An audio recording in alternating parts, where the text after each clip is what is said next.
Hello, this is Peter Merrick, and we are in for a treat today. We're going to be talking with Kim Moody of Moody Tax and Moody's Private Client. Kim Moody is one of the staples in Canada, a leader in the tax community. And when you see Kim, you're not going to forget him because he's also one of the best dressed men in finance and in tax in Canada. And you'll see what I mean in a moment, not like me. And we're going to be talking about something that Kim briefly mentioned in our last conversation. And that was when the Canadian government stepped forward and said they're going to seize bank accounts, Kim's phone went off the hook. And 95% of his clients, and these are just really significant people, were calling him up and saying, I want to start thinking about moving some of my money out of this banana republic. I'm sorry, I can say that. Kim doesn't, he doesn't have to agree with me. However, I'm interested in moving my money. And 5% shared with Kim that now is the time for them to leave. They do not like what's happening.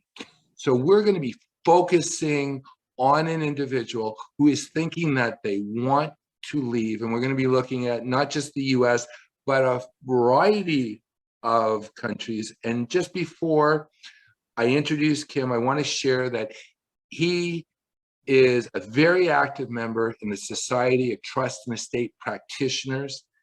And this is an organization, it's the largest organization for dealing with wealthy families who have multi-jurisdictional wealth and issues. So Kim will be able to share with us the insight he's gleaned over the last 30 plus years of him being in practice with tax and dealing with very successful people who might be interested in leaving or moving some of their assets out of Canada. Kim, thank you so much. Hey, real pleasure to be here, Peter. Thanks. Very kind as always.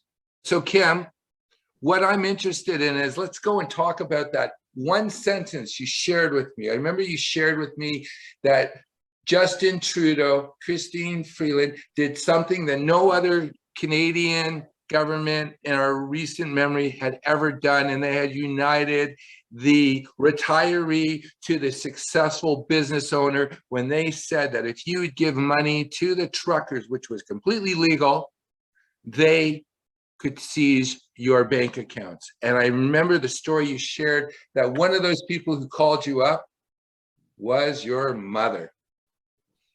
That's right. Share with me what the next day was like after that happened, or the day it was announced in your office.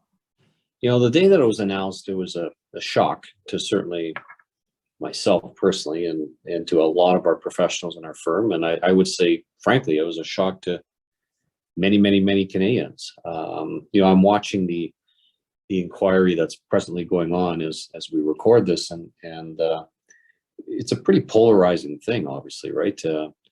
You get a camp of people that, you know, say that, of course, they should have invoked the Emergency Act. And, you know, from what I can glean from, you know, from that camp of people is that, you know, they were disruptive and rude to the citizens of Ottawa. But what that doesn't reconcile to me, even if they were telling the truth, is that how is that of national importance? I you know, that's the part that's disconnected for me. And then you get a camp of people that I think, frankly, are the more reasonable people that say, tell me again how this was a national emergency. Did you follow the flow chart of the statute and so that ultimately that this ultimate hammer was to be used? And I think certainly the people that I deal with are very reasonable and rather rational and very logical. And, you know, I wouldn't say all of them are highly educated, but very, you know, a lot of them are.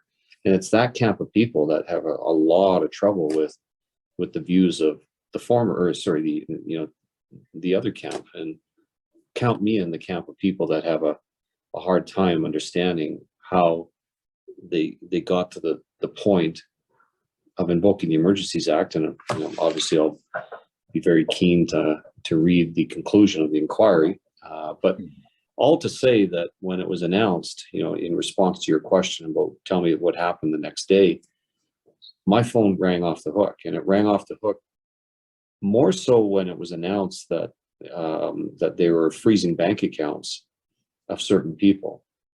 And, you know, going back to my mom, which I think I told you that story, she had made a donation, small one, because my mom was modest means, and to the truckers, but she was worried that her modest savings were going to be frozen. And I didn't know what to tell her, right? Because at the time it was like, holy Jesus, are they actually doing this? I never in my lifetime thought that I'd be living through something like this. You know, Canada, proud and free, and, you know, champion of democracy, and we're seeing this. Then all of a sudden I got phone calls from some of my uber wealthy clients saying something very similar, like, what? Canada's seriously going down this path? Kim, find me a way to get my money out of Canada. And you and I had that conversation. And of course, I'm a tax guy. I'm not a investment or financial expert, but pretty soon, you know, in response to my client, I had clients and friends and family. I had to quickly educate myself in terms of, okay, you know, where can we place money outside of Canada? Not for tax reasons, but where can we place money outside of Canada that's beyond the reach of these extreme measures now and potentially into the future? And I can tell you, Peter, you know, placing a bunch of phone calls, and there is just not a lot of expertise in this space in terms of, you know, does the long arm of Canada reach into jurisdiction X, for example, or jurisdiction Y? Quickly found out that that pocket of expertise is very, very tiny in Canada.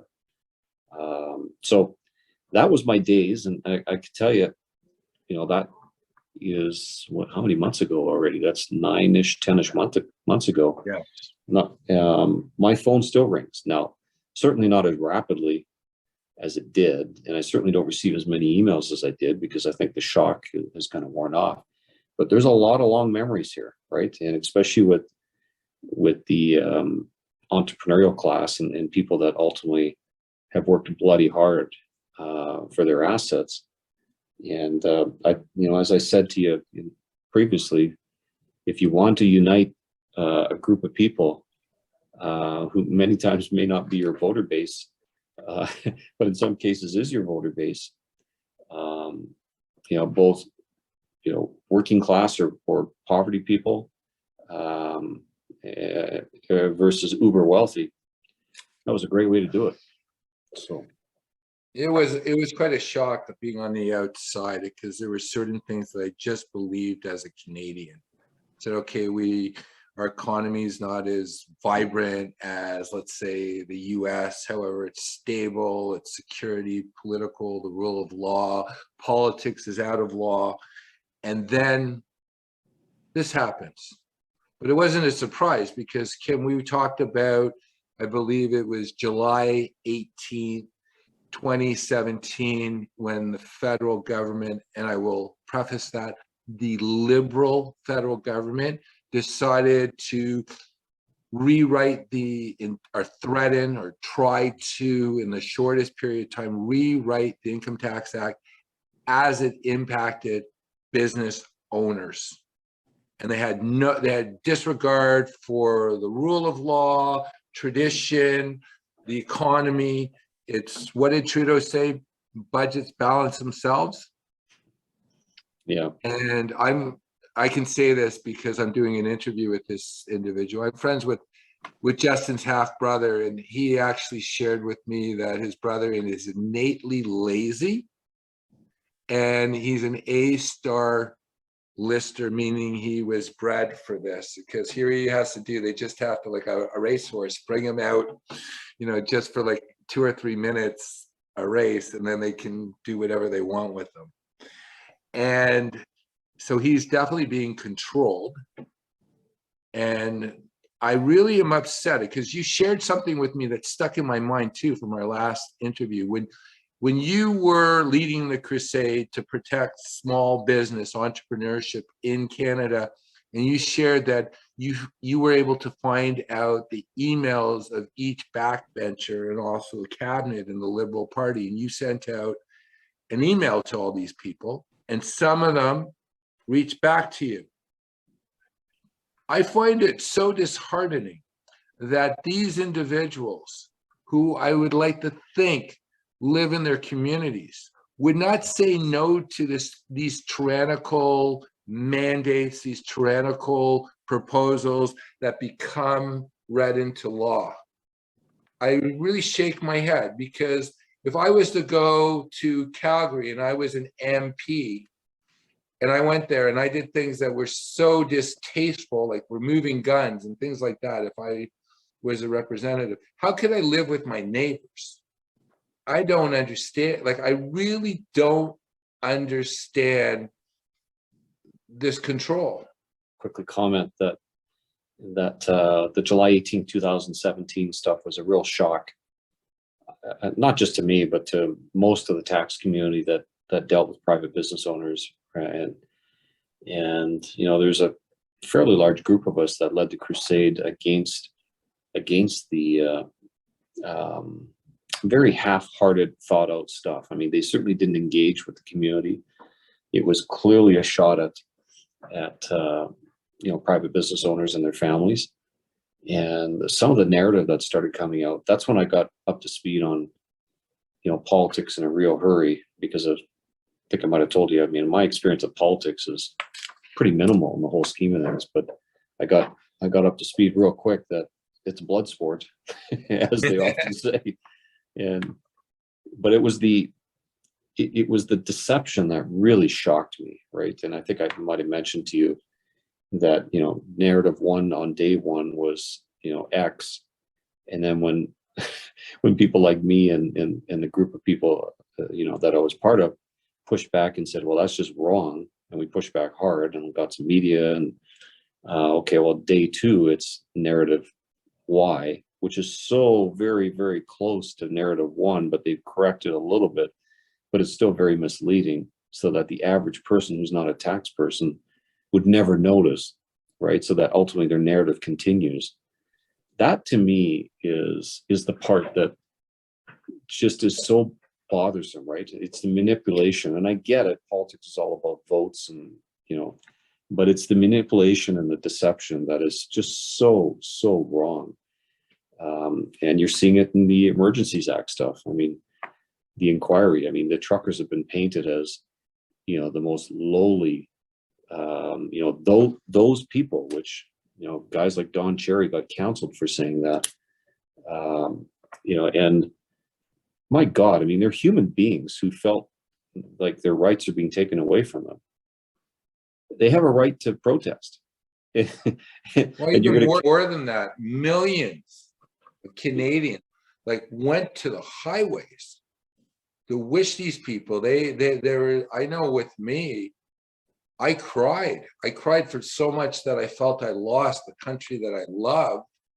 Ends up being up there with North Korea. part that bothers me is if you sympathize with the truckers, for example, you're somehow painted as one of those people. You know, how could you ever support those people? My God, did you see the person that flew a Confederate flag? You know, it's all At the most misogynistic. expensive hotel in Canada too. Like, we're supposed to believe that someone who could afford $800, $900 a night can have a flag. So that's the part, you know, going back to my original point, you know, back in July of 2017, it's the deception and the narrative and the media buying into it.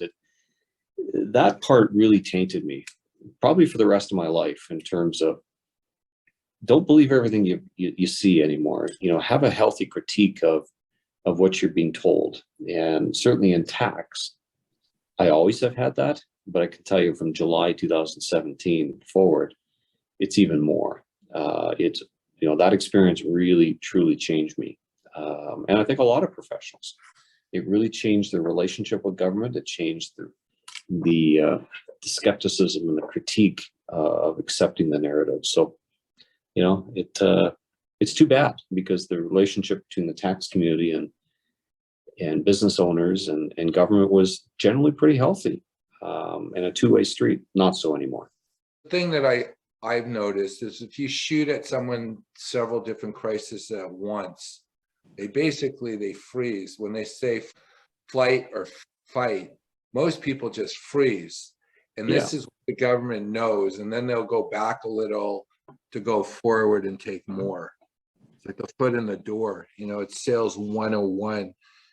Now, with you, with your practice, it's evolved, like your private client. And I'm sure a lot of individuals are saying, okay, Kim, I trust you.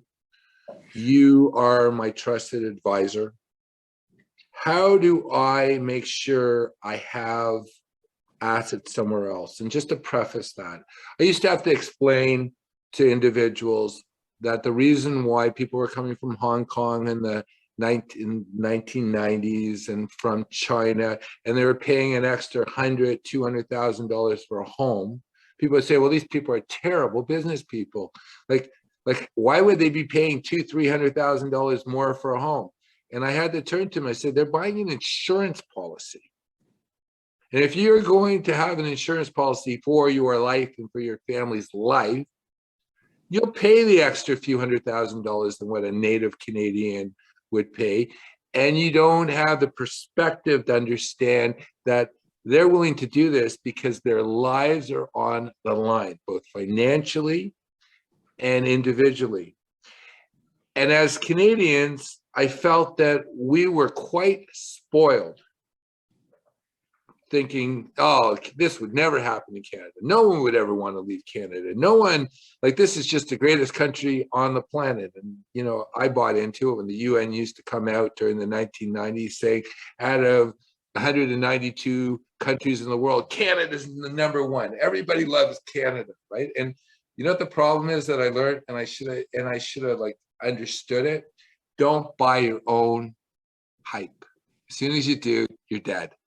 You know, what's interesting, and you mentioned STEP, Peter, and certainly I've been heavily involved in STEP Canada and STEP Worldwide over my career since 1998, at least anyhow.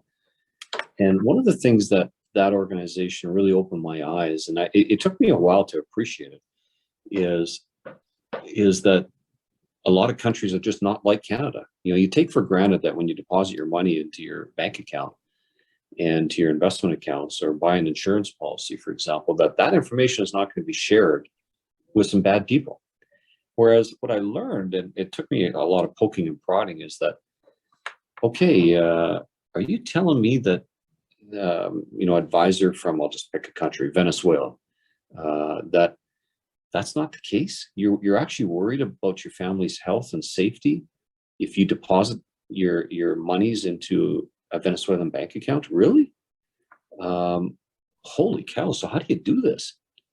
Oh, so you use different jurisdictions and you use planning with other advisors around the world. Really? Wow. Canadians don't do that. So it was a, you know, kind of a slow education for me to realize that, you know, in Canada, a lot of it was vanilla tax planning. You know, can we take advantage of obvious tax minimization stuff without crossing the line into evasion or aggressive avoidance? You know, that's generally the role is let's make sure that the tax affairs are well handled. And versus other jurisdictions, it's more about protecting your life, right? And protecting your family. And in Canada, we took for granted that we don't have that. And I'd say even today, we're not worried about, you know, Kim Moody being killed. At least I hope not, right? Well, you're talking to me, so it could be dangerous now. Let's hope that we haven't crossed that line yet. But we've crossed the line now into at least examples of bank accounts being frozen. Well, that's the stuff I learned happened, for example, in African countries, in Latin American countries, and you know, there's structures offshore that were put in place to prevent stuff like that from happening. And so, you know, the last roughly less than a year now has really put into perspective some of the learnings and experience that I've had with respect to other advisors around the world, that's their sole reason to exist, is to help families, not just wealthy families, but families of modest means, to protect their way of life. And it's interesting. It's a sad commentary, frankly, that my career has gone from one of being rather vanilla to now one of being okay, do we have to worry about the stability of these assets in Canada? Here's what's happened. I don't know what will happen. I do worry about our current regime, but who knows? And so it's just a short commentary, going back to your original comment on July 2017 and my experiences then and my experience in STEP. It's interesting because these are questions that I feel that you and I were spoiled. We're around the same age. Took for granted, right? Yeah, I took it for granted, and I walked the streets and I would say, this is the safest place in the world. And I had a conversation with a mutual friend of ours, Trevor Perry, and he was explaining Toronto is calling piss and pot.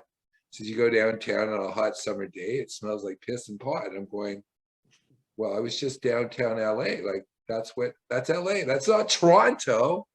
And I was stuck in Toronto, not stuck, but I was there for the beginning of the lockdowns. And I remember going in front of the First Canadian Place, and they were tent city. Like right in front of the First Canadian Place, the tallest office tower in Canada. There were like tents and people living out there. It was just like, what was it, The Walking Dead? Like literally, that's literally what happened to Canadian cities. And there's this apprehension, and that's what I was sharing with you.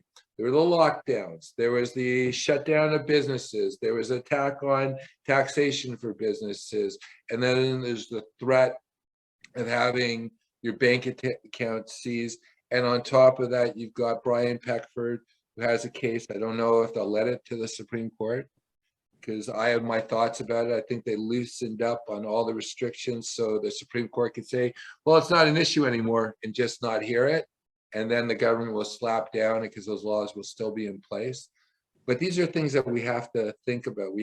And really, this is what your role and my role are, to ask those questions, to go to a client and say, well, what happens if this happens? How are you prepared? Now, never to ask that question unless you have that solution. And I shared with you what I'm doing now. I'm working in Panama, and depending on what happens tomorrow, it might be Arizona, because I'm starting to think, well, I have people calling me up all the time saying, Peter, you got into the States. How did you get a green card? Like that. I said, well, I married an American. But that's besides the point. How do you get there without marrying an American? Or I can't get into the US, where else can I go? And I'm sure you've had people call you up saying, I made certain health choices in my life, so the US isn't available to me. So what else is available to me? And these are serious questions. Like, can I get a business? Can I make income there? And can I get residency so I can stay there? And that's where the conversation I wanted to have with you, and in this perfect transition, is I'm now shopping to move. What do I need to do in preparation? Like, let's say different people have different lengths of their runway. So if someone said to you saying, Kim, let's start off simple. I need to get money out of here. I just need it. I don't even need to make that much money. I just want it secure. So God forbid I can move. And I'll just share with you just before I move. I knew someone who was the son of a Holocaust survivor, and his wife was really frustrated because around the world he had safety deposit boxes. Very wealthy guy. And he had been raised that you should have something everywhere, because God forbid you have to pick up and you need to leave. And he had like places in Switzerland, he had the United States, he had Canada, he had in Israel, he had like in different places, he would put like $20,000, $30,000 worth of gold coins. Yeah. Well, that's sounds like my mom a little bit, with a lot less money. I always joke that my mom is going to, because she was raised in she was born in 1943, right in the midst of the war, and of course, the silent generation. So I always joke that, she's a good Catholic lady, so she's got a statue of Mary in her backyard, and I'm going to guess that there's some wealth buried underneath the statue of Mary. Before we move into Sure. that, you and I are spoiled. So we don't understand, because in the United States in 1933, the government went into all the safety deposit boxes and removed all the gold. And banks were not as strong and they were falling. So she has a context that you and I are beneficiaries of Canada and the US being the strongest, greatest economies that were ever seen in the world. But she has that context of growing up with people who suffered the Great Depression. Yeah. And I'm assuming the Dust Bowl out west, where you're, with your mother and you being out in the West. So she Yeah. has context where we don't. Yeah, I think that's true in a lot of things in life, right? A lot of, especially some of the shallow commentary that comes out on things. Okay, is there historical context? Is there data that can help either rebut or affirm the position you're putting out there? For example, diversity, equity, inclusion nonsense, which, a lot of that stuff can be easily rebutted with context and history. But a lot of people just don't have that context in history and like to buy into the lazy feel-good narrative. Kim, I want to give you a letter for purple ties. So when we have like those 20 letters behind people's name, we're going to put the purple tie guy, and you get your own letter. And now if I say something against purple ties, you could be offended. Yes, but maybe there's some history and data to back up why you shouldn't be offended. Agree on one thing. I look at competency. I was speaking to a good friend of mine in South Carolina, and he was telling me how he went to a store, and this young gentleman who was African American went out of his way, and he ended up giving him a tip, and he also spoke to the manager, saying, this guy's special, he's going places. This guy was a Southern white, and he went and he was impressed with a work ethic. If someone has a work ethic and they're smart, I don't care what they are, because so many people are just so lazy. That I believe in meritocracies, I always have. And meritocracies, in my view, are blind to skin color, sexual preference, to religious beliefs, Yes. to all the stuff that, identity politics is famous for being so divisive for. I think where maybe, diversity, equity, inclusion might have some spaces when the idea of a meritocracy cannot exist. For example, if you have a crazy employer that says we're only hiring Black people or we're only hiring white people, well, that's just wrong. Why don't you just hire the best people, right? And so, that's something that I'm pretty passionate about. I always have been, and I actually, I think most reasonable people probably believe that. We're all human beings. We have, all human beings should be respected and their dignity respected. And this day and age where all of a sudden, identity politics is the thing, I think is so divisive, amplified by social media, and I don't know. I just have a real problem with it. So. Well, let's focus to business owner and non-business owner, because it's a perfect example. I believe it's created by the government. In essence, if they can have us fight with each other, therefore the criminals can go and sneak out of the bank with the money. And that's literally what I think it is, because I hear the current prime minister is always throwing things at people, saying you're misogynist, racist, whatever. So it's almost like a deflection from like what's happening, like the fact that he really balanced the books. Like, what was it, $700 billion? Like, we're talking, it's and he still spends most of his time not in his office. It's like, I'm lost for words. It's like if I tried to balance my bank book like he balanced the country's bank book, like, I'm in shock. So it's more of a deflection instead of actually looking at the meat and potatoes. And that goes back to your expertise. You're brought in for the meat and potatoes. Kim, I made X. I'm very lucky that I have X. how do I keep the other side score as low as possible? That's literally what it comes down to. And I also, after we kept their score down, how can I make sure that I have a statue like your mother's where I could bury some money just in case something that I could never anticipate? I actually want to thank the government for what it did, because anybody you're saying who is a reasonable mind who can do a little bit of conjectures, it's causing them to think about the worst case scenario, something that they could never imagine. And I just want to point out, Germany, if you went at the turn of the 20th century, it was the most advanced country in the world, socially, economically, culturally. And look what it descended to. Dealing with a lot of oil and gas guys, so you must be hearing like a double whammy, right? Because you're part of the West that produces all this clean energy, not like this energy that comes from Saudi Arabia or Qatar, or all these countries that have human rights abuses, or lithium that the average person who digs in a lithium mine only lives to 35 years old. It's just exporting like the environmental issues. You live in a province and a part of the country that is a net contributor for the quality of life for the rest of Canada.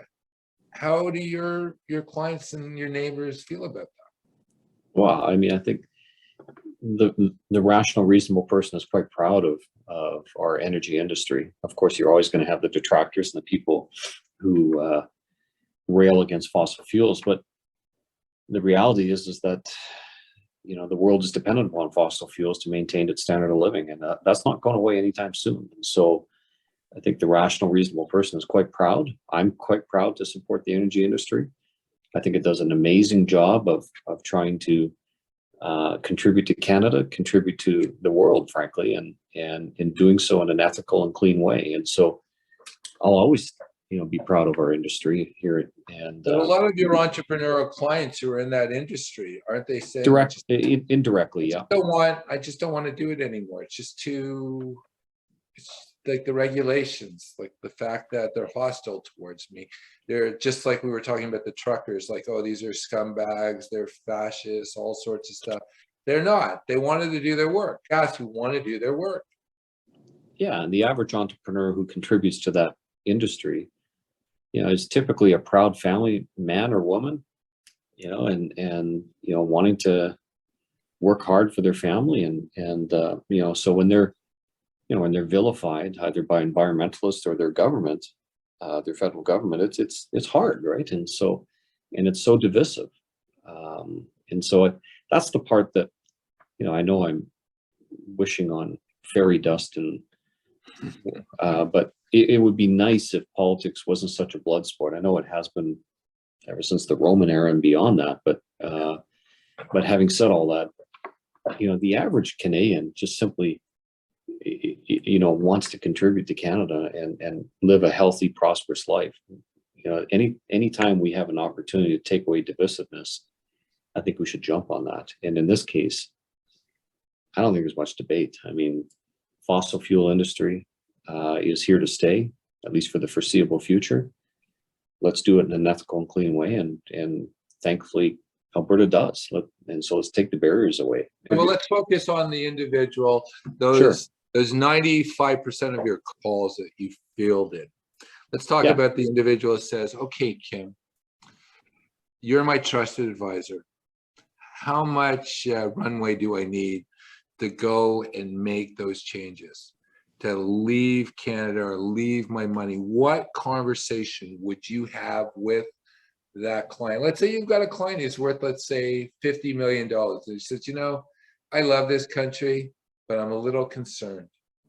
Yeah, so it's interesting, right? I think I might have said to you that prior to 2015, I worked on a handful, I think maybe a dozen cases, where people would actually say goodbye to Canada. They would leave.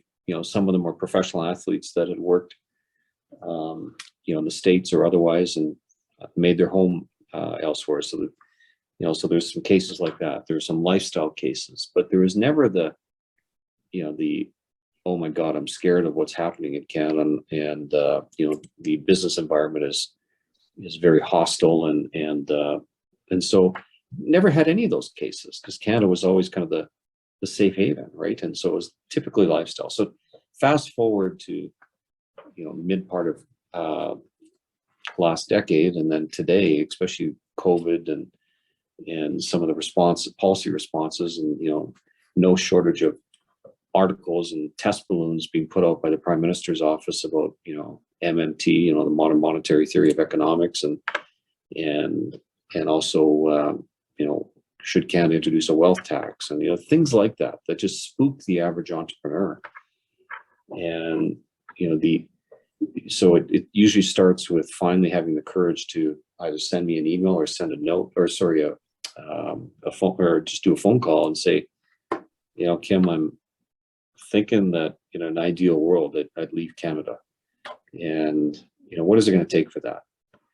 And it takes from start to finish. I worked on a case just a couple days ago where it was one of the more simple cases that I've worked on in a long time. And it was a referral from a good friend of mine. And this lady had been living in a Latin American country for a couple of years, and her assets and income are pretty modest. And so that doesn't take a lot of work in that case. So from start to finish, that would be probably a 2-month assignment at best, and very minimal fees. Versus I'm working on one right now where the original phone call was about 2 years ago, and it was, hey Kim, I'm not sure. I'd like to understand though, and so can you work on this and let me know what it's going to take? Okay, so where do you want to go? Well, I kind of like where I'm at, where my retirement home is in the States. So, okay, well, let's look at the immigration options for you. So we start with that. Then we look at your asset holdings, and is there going to be Canadian departure tax? And if so, how much? And what does your life look like after you depart Canada? Is there going to be ongoing Canadian tax? And what's your ongoing, in this case, US tax? And, that analysis in this particular one I'm working on is a quite complex and fairly high net worth individual. Start to finish on that one will be probably 18 months. So it can be a long time, especially if the immigration options are not readily available. The immigration options tend to drive a lot of the things. Like, for example, working on another file that'll be about that long, probably 18 months. And the jurisdiction of choice is Portugal for a bunch of reasons. One, immigration expediency, and two, just lifestyle. It's apparently a nice place to be. I've never been to Portugal, but everything I've ever heard about it is that it's a gorgeous place to live. They have tax-free zones there. They do, yeah. And so I've learned a lot about Portugal over the last while, but to say I'm a Portuguese tax expert would be a gross exaggeration. Well, this is the benefit of you being part of STEP, right? You're able to reach out to someone. Yeah, yeah.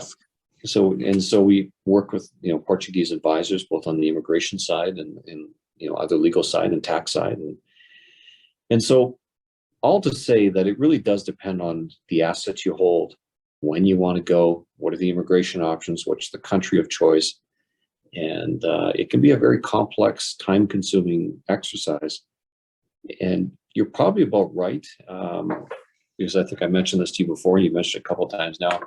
Out of the 100 times that it's asked to me, 5 will pull the trigger. The other 95 will just say, you know what, I don't have the balls to do it. And mostly it has to do with family and lifestyle. I can recall one case recently where they really did want to go. They're paying too much tax in their mind, and they're really worried about the state of Canada. But they just don't like the idea of being away from their grandchildren. And I get that, right? And so they're hopeful for a better future. And so in this particular family's case, they've gotten politically active, which, like me, I was not politically active. I only got politically active in 2017. And now I'm a bit of a loudmouth. And some people think I'm crazy, which, okay, go ahead and think I'm crazy. I'm actually rather passionate in what I believe in. And if you want to call me crazy, I'll interpret that as passionate, because, you know, like my clients, most of them are well reasoned. They're very logical, and they're just good human beings. I have an analogy that I explain to people, and I didn't come up with it until recently. Like, I was an avid reader. I would read like 2 to 3 books a week. And, you know, I was searching for something, and I said I wasn't doing it to be smart. Basically, the image I have is there's people jumping into a swimming pool, and I just wanted to know where I could stand, where I wouldn't get wet. Now, recently, I've realized there's no place I can go without getting wet. So now it's my responsibility to stop the person from jumping in the pool. And that is like the analogy that I used for myself. Like, that's why I was attracted to doing the work that we did, you know, working with wealthy individuals and helping them keep as much money as possible. And, you know, moving, I always looked at it this way, because really what we do, it's not real. We're moving imaginary things in the mental field, and the result is they pay less tax, whether that's through insurance, whether that's through structuring, whether that's like triggering some type of gain or loss at the same time. But really, it's not putting food in your stomach, right? You just get more credits to do whatever you want to do, to buy real things. So that has become like so concrete recently for so many people. And one of the things that struck me the last time we spoke is the divergence between many of your colleagues who are excellent tax practitioners. However, they are not entrepreneurs. And they, when it came down to, you know, the first shot across the bow was in July 2017. And I mentioned before to you many times that I was really impacted at the King Eddie, which is a posh hotel in Toronto, where maybe there were 35 people in a room that should have had 300, for the biggest tax event or attack on Canadian business and how they were taxed in Canadian history. And only 35 people showed up, when it should have been, like the fire department should have been called in, because there should have been 1,000 people in a room that only fit 300.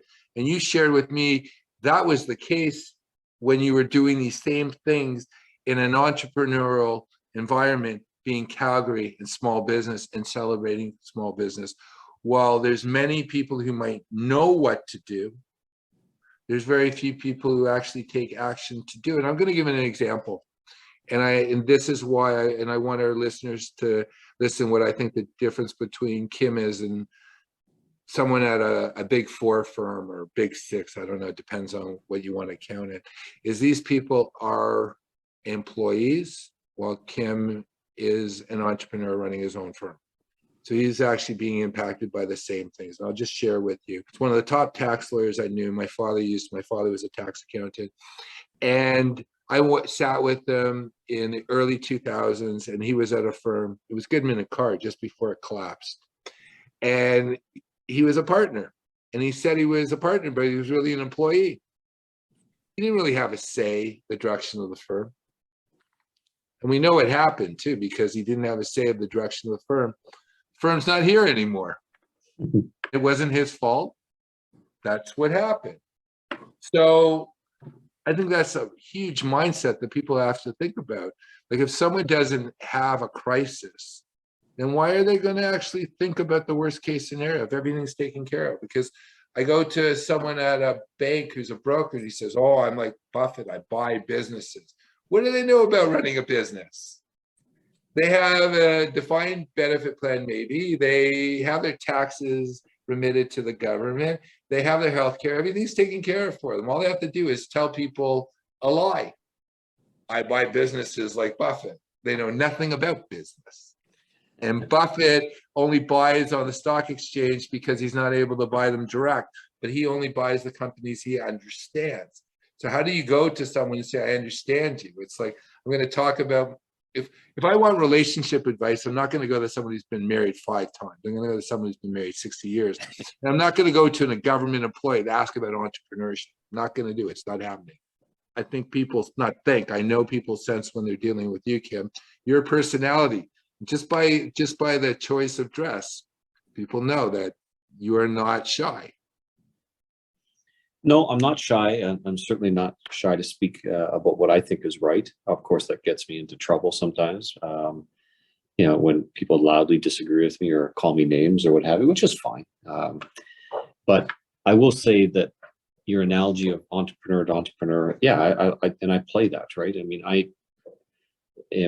my partners and I are running our own show, and we experience the same risks that our clients do, and it's not easy, right? It's not easy putting your ass on the line and working your ass off, you know, to provide jobs for the people that so gratefully work for us. But at the same time, you know, we carry all the financial risk. And so there is something to be said for peer-to-peer relationships. Having said that, I will defend my non-entrepreneurial peers. I mean, there's some really good, passionate people in Canada, big four, big law or not, who are, you know, they do give a shit as well. But I do take your point in terms of empathy and so in any event, there's my defense to my peers. That's okay, but you die by the same sword your clients die by. It's like, I remember in Canada, well, I have no hair, you have a little more than me, but Not much. there was an ad that used to run all the time for like hair club for men. I think they call it just hair club now. And the president had a nice full head of hair. He said, not only am I the president, they show a picture of him before he had a hair transplant. I'm a client. You know, like I'm actually applying this to my own life, or because I happen to be set up this way because my regulations don't allow me, I would do this, but for you, I could do this.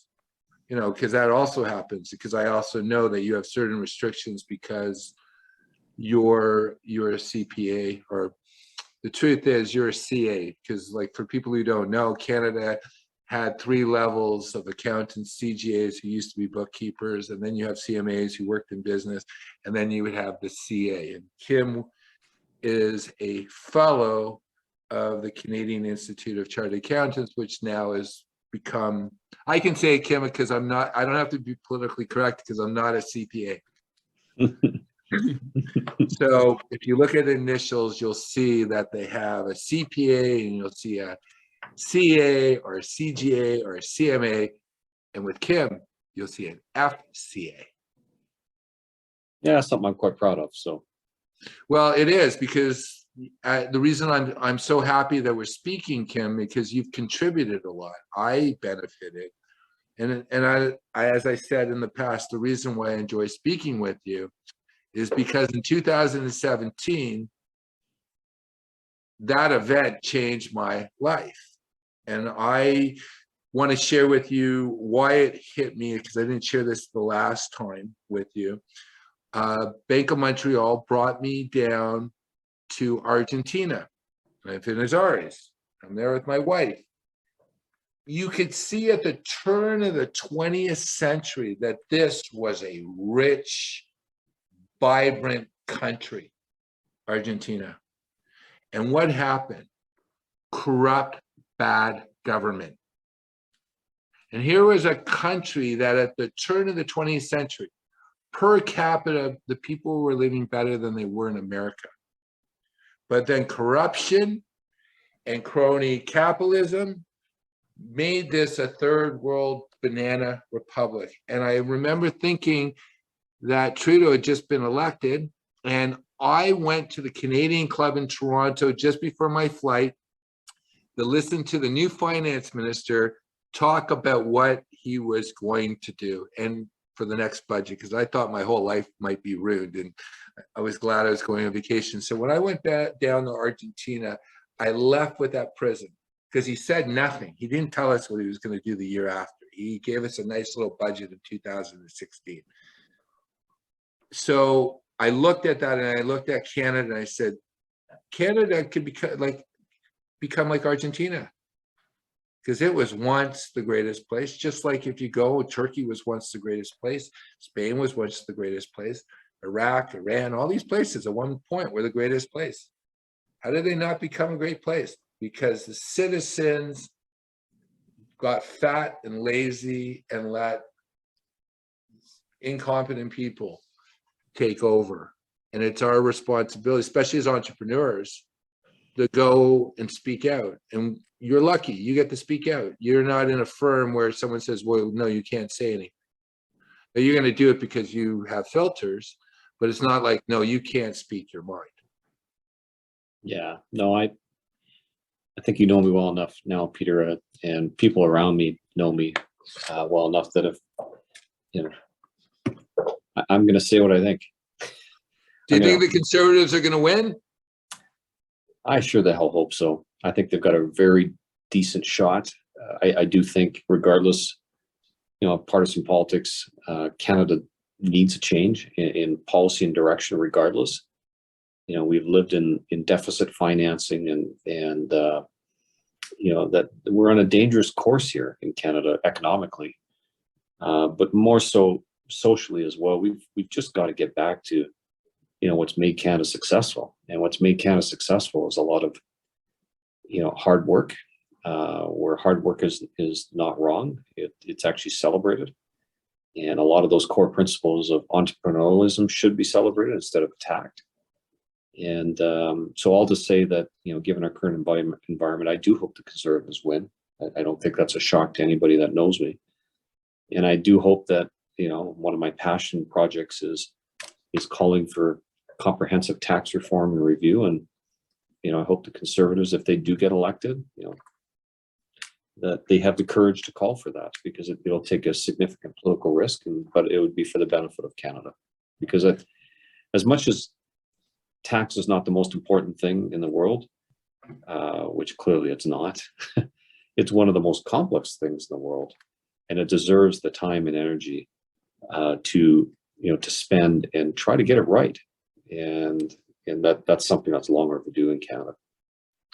Well, I'll share this with you, Kim. A friend of mine is an advisor to Kerry Lake, who might become the governor of Arizona. And I said, well, if she wins, I might actually move to Arizona. Well, if the Conservatives win and your friend Pierre is smart and he points you to some commission, I might actually think about coming back to Canada. Do we want you back? Yeah, well, I want to go back. I just, I cry, and I'm being serious. Like when I saw the truckers, like, hate me. I believe in free speech. I really do. I believe that bouncy castles are not threatening. I really don't, and I really don't like people who've sworn allegiances to the World Economic Forum. Shoot me. I believe that. I'm Canadian. I'm a nationalist. I like Canada. More so, I love Canada because it gave my family life and gave me education. I do not like people who will sign on to treaties, who will circumvent democracy and law. I won't do it. Like right now, I'm very close from being able to interview Brian Peckford, and he's a hero. And here's someone who actually knows what was put in the Constitution and into the Charter of Rights and Freedom. And one of the things that's written into it, you have a right of movement. And he had his movement taken away. And this is a person who wrote, you have this little kid, I mean, now he's like 51, telling the guy who actually wrote it and knew what it was like, that saying, well, doesn't matter what you wrote. This is what I say it means. Scary stuff for me. However, I'm hopeful. However, I'm also a realist. You work to go and change things. You do not become completely ignorant to the fact that you might not be able to, and you need a fire escape. And you and I are in the business of risk management. I joke all the time. I'm the relief pitcher. I show up after the person has gotten the points on the board. And you and I are in the business of saying, worst case scenario, how do we mitigate it? And how do you leave with maybe your shirt? and this is really the question that needs to be asked, that yes, be patriotic, pay your taxes, work really hard, but don't be foolish and don't stay until Canada becomes Argentina. And I'll leave you with one last story, Kim. I have my brother-in-law's family are Holocaust survivors, and his father's family, they were really very significant in Hamburg. Doctors, lawyers, presidents of the university.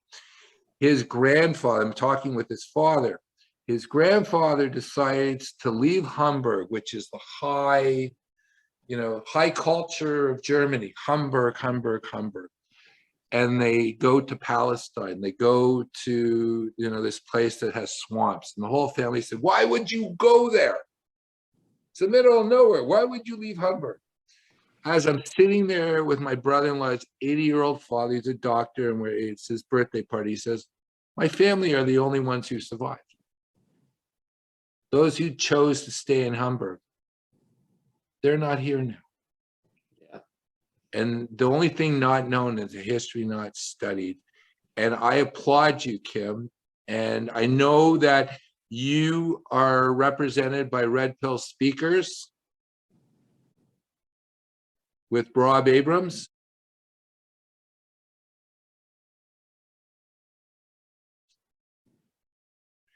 And I would say this, Kim has an opinion and it's worth listening to. So I would recommend, if you're listening to this, bring him as a speaker. Thanks, Peter. Appreciate that. Well, Kim, thank you so much. Thanks for everything, Peter, and it's a pleasure being here. Well, thank you. And the greatest healer for anybody later on in life is to mentor younger people. And I find this all the time. I sit down with business owners all the time, and they always give me unsolicited advice because they want to share their knowledge, and it's really important.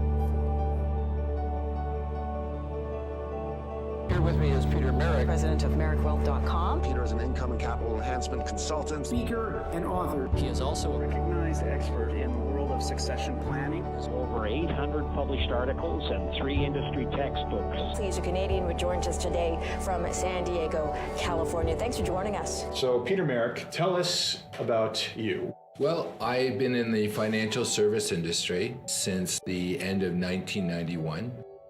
I graduated during the recession. The baby boomers were in their positions, so there was no jobs. So the two businesses that opened up were the technology field and the financial field. It was the Wild West in both of them. So I had this brilliant idea, and I had a friend of mine, and we started talking, and I said, hey, how difficult would it be for us to get a mutual fund dealer license? Not difficult enough. Thank God for those 10 years, the market just went up. I would sit down and I would take somebody's entire life savings that they spent 15, 20 years accumulating it, this young kid who knew nothing about nothing, and I would go and just invest it, and luckily it went up because the markets were crazy in the 90s. It was a boom time. But in 2004, my life blew up. I almost went bankrupt, but I was very fortunate because there were very few CFPs at the time, but every university in Canada wanted to offer the CFP program. So I got recruited as a prof. And it was great. I was reading all the textbooks. I would call all the big publishers. And what I came to the conclusion was the succession planning was missing. One of the issues was there was very little talking beyond the accumulation stage. Like, how do you have a healthy life after you've done that? I also looked at demographics. At the turn of the 20th century, the average life expectancy in the West and North America was 43 years old. And people are dying at 83. No one ever lived to 83. Well, so I always say that there's two financial plans. There's the financial one that we work on, and there's what you get to do with all your time and that energy once you're done. And with this thing that they've been racing towards, they've hit it. But if they haven't thought about what they're going to do after or how they're going to feel validation for their existence, they just never stop. They just keep going. Well, it's not anybody's fault, because when people are young, they focus too much on doing, and later on in life, they have to focus on being. So I wrote my own textbooks, because I thought it was very important to talk about how do you transition from the first half of life, which Carl Jung called it the mourning, where you're accumulating, whether it's your ego, designations, education, houses. The second half is deconstruction, giving wisdom away, giving away my money, giving away my time, leaving a legacy. So talk to me about that stage. What's the purposeful way or kind of the best practices, ways, or considerations for people to take when transitioning into that stage of life? Well, one, decide whether or not you want an exit. I find between the ages of 55 and 70, a lot of people feel that I'm just tired doing the same thing that I've always done, and I have the money now. So maybe I should get out when the going is good and pass on my business to someone who's got the energy to navigate it. Number two, who are you going to sell your business to? There's one issue about selling it to a family member or an employee. What happens after you sell it? Things don't go right. A lot of business owners want to sell their business because they just want to wash their hands. But by selling it to someone you know, you're not getting out of your business. The best is to sell to a third-party purchaser. The last one is after they make that transition from being a business owner, building a nest egg for themselves to have choice, they don't know what they're going to do.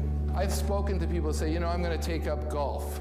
So my question is, do you golf now? I don't golf now. So what makes you think you're going to golf later? I just want to share with you guys a story. There was a gentleman, his name was Bob Hunter. He was quite a celebrity. He started Greenpeace during the height of my blow up. When I was going through business loss, he was bringing me on national television. And you know what he was doing? He was saying, so Peter, don't you do that? And then he would give my phone number and he would give my web address. The reason why it went by merrickwealth.com, because it was almost like a phone number that would run across the television, and I could actually see myself making money off of it. And he was dying. He had prostate cancer. And he turned to me and said, Peter, one day you will be in a position that you'll help someone else. And let me share with you about the legacy. Bob's been dead for 16 years. And I'm sharing you the legacy of Bob Hunter because he made a difference for me. And if I make a difference in anyone else's life, I'm a product of those people who are willing to do things and they had no expectations. And a true mentor is someone who has no expectations that they're going to see the tree blossom. The reason I wrote The King of Main Street is younger people don't know how to find the right mentors, and older people have this need to mentor. It's almost like a biological need because they can see beyond their physical existence. They know that the sun was here before them and it will be after them, and what's going to be left behind that they leave. I would joke, I can't make you money, but I can definitely save you money. What I mean by that is I am a Sherpa. That's someone who would guide someone to help them come down. But I realize the most precious asset they have is not their money. It's their time. What last piece of advice would you like to give our listeners? If you have a business, the most important thing to ask yourself is, why did you get into the business? And it's usually not to create a legacy, it's to create the lifestyle that you want. And at that point, ask yourself, what do you want to do during your last days? The last human freedom is to choose one's own beliefs, one's own way. Everything else you can have taken away from you. But what you believe and how you choose to act in the world, that is yours. And the greatest healer for anybody later on in life is to mentor younger people. And that is going to give you fulfillment emotionally, spiritually, and mentally. You guys have been wonderful, and I want to thank you, and I hope you guys have a great day. Thank you.